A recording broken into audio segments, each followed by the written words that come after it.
Tonight we go after a fantastic story. The story that flying saucers from other worlds are visiting our planet, just as we are exploring outer space with our own rocket satellites. Our guest is former Marine Air Corps Major Donald Kehoe, who has the support of scores of prominent businessmen, military men, and some scientists in his campaign to prove that flying saucers exist.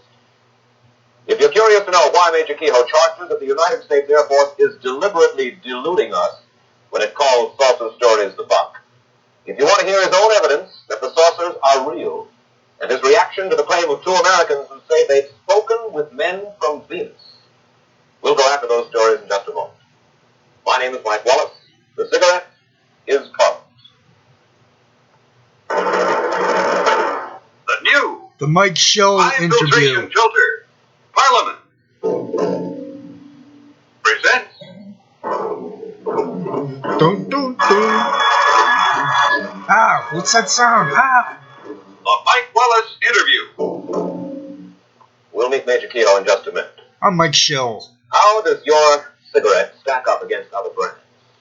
They knew they would Parliament give you is cancer smoking. back You're then. smoking the This best guy's an because ass. now, Parliament with the recessed filter. They knew in the 40s. That's the new high-fi for high filtration. Parliament. I quit. Well, suppose I should. First, Parliament is best because only Parliament can give you over 30,000 tracks. No other. I'll turn it lower, but it's still running. I'm going to live stream this interview he did and maybe a few others. I'm thinking about doing the same. Look at this clown shilling cigarettes. They knew in the 30s. I looked it up. I forget when exactly, but it had already been proven that smokes were bad for us. They probably caused my heart attack. Okay, the show is going to start. This is a total psyop on national TV back then. The psyops are the same. Nothing ever changes. It's ridiculous. Alright, sorry. Major Donald Kehoe is the director of the National Investigations Committee on Aerial Phenomena.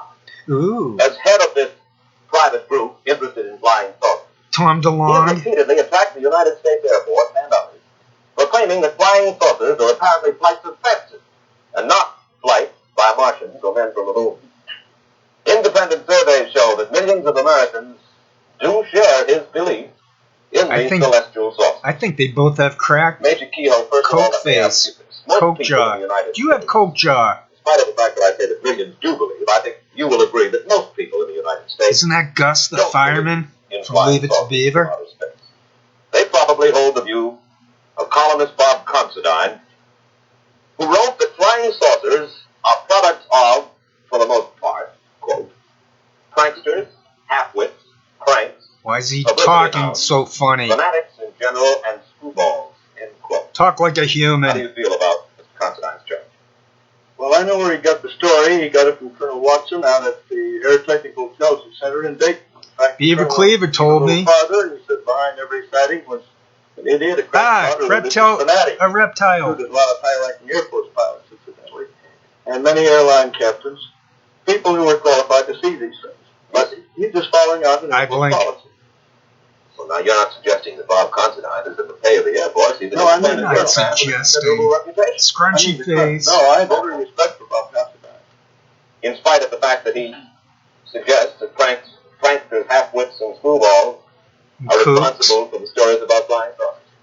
Well, I wish I could show him any time a list of about 800 witnesses, some of the big names in aviation, including up to the rank of colonel in the Air Force. Yeah, it's They're believable. still flying and still carrying passengers. They've never been grounded.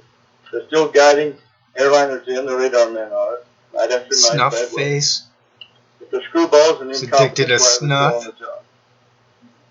Major Kehoe, where do you think flying saucers are coming from? My butt. I don't know. There is an indication that they could be using Mars as a base. I don't mean they originate there, but every time Mars has approached us in the last 10 years, there's been a noticeable increase in saucer sightings. And that's been mentioned officially. In fact, the Canadian official project